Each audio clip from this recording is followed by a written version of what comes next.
folks. Welcome to another edition of Abbey Research Reads. I'm Dr. Kristen, here today to talk about the 2022 book, I Must Betray You by Ruth Sepetys. If I'm saying that incorrectly, I apologize. It is a historical fiction, but I make this face because it's based on a journal that was found as the documents of the regime are uncovered. So a lot of the stuff is like the circumstances and the details may be really, minor details tweaked. But this is one of those that like isn't probably as fictional as some other ones. So for anyone who doesn't know, I don't know how to say the dictator's name. I keep saying Curacao, like the alcohol. Ceaușescu, perhaps?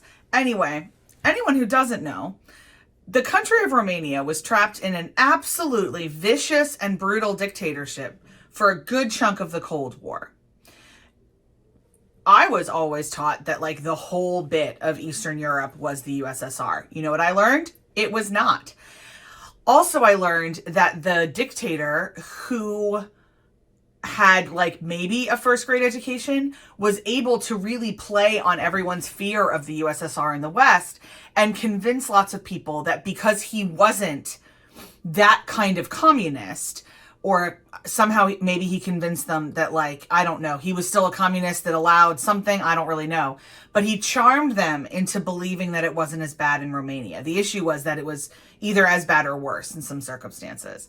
They talk about an economy of Kent cigarettes where like money meant nothing. So you had to have a certain amount of Kents saved up in order to get things done. They are an entire culture of informing on each other to the secret police.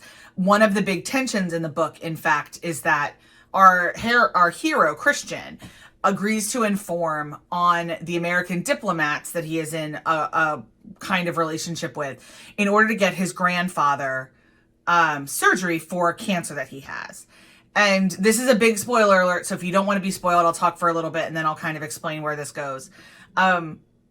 And there's lots of narratives about that and how, and like the internal things. In the middle of this, Christian's just trying to be like 16.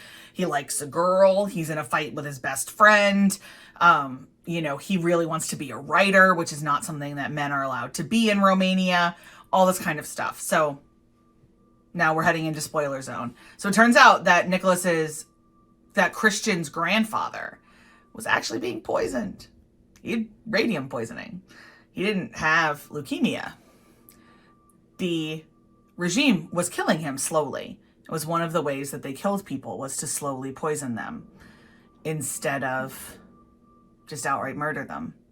The book ends with the revolution that occurred, where the students are the ones who really rose up, and it was bloody and it was ugly and it wasn't immediate. And it's a really great reminder that revolutions rarely are.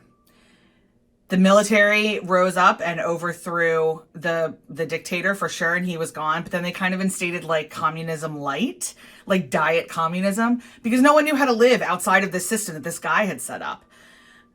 Also, this book is an excellent reminder that not everybody, even if they hate their country, even if they hate what's happening to it, people have different mileage with what they're willing to do or how they're willing to act or what they're willing to observe. There is not a monolithic culture. Even Britain, we joke that it has a cultural monolith because of the lack of television stations for so long, but it's not. Every culture is as distinct as the people that make it up, and it's constantly shifting and moving. So the Romanian culture shifted significantly against the dictatorship, but it didn't necessarily shift entirely against communism. They made fun of communism. I mean, who wants to stand in line for 35 hours to get a loaf of bread? They hated it, but they didn't know anything else. And they had been being fed this steady diet of democracy is a problem. And if you did get Radio Free Europe, you may have heard that like democracy wasn't going so great for the people of Vietnam. So like there's a lot of mess here. To me, this is a book that I would make nearly every high schooler read. I would actually make most adults read it because it's, first of all, brilliantly crafted. Second of all, really great coming of age story. But third of all, an eyewitness account in a certain way of piece of history that very, very few of us are ever taught about. I found it arresting and could not put it down. I became an evangelist for this book. I told both Aaron and Eleanor several times they have to read it. They're not YA readers, so I don't know if they will. But this is a book that transcends YA. This isn't about some of the new age romance things that people accuse YA of. This is simply about a teenager. And he makes teenage decisions and he has teenage fears, but they're really human.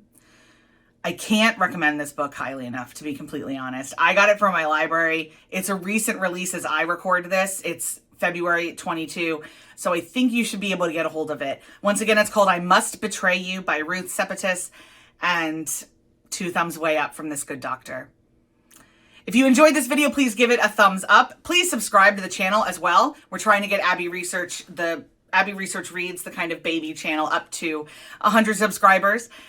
So we can keep growing this channel in the same way that we get to grow the parent Abbey Research channel, which, by the way, we do more than just book reviews around here. So if you'd like to join us on the main channel, make sure to do that as well for conversations about how to human better.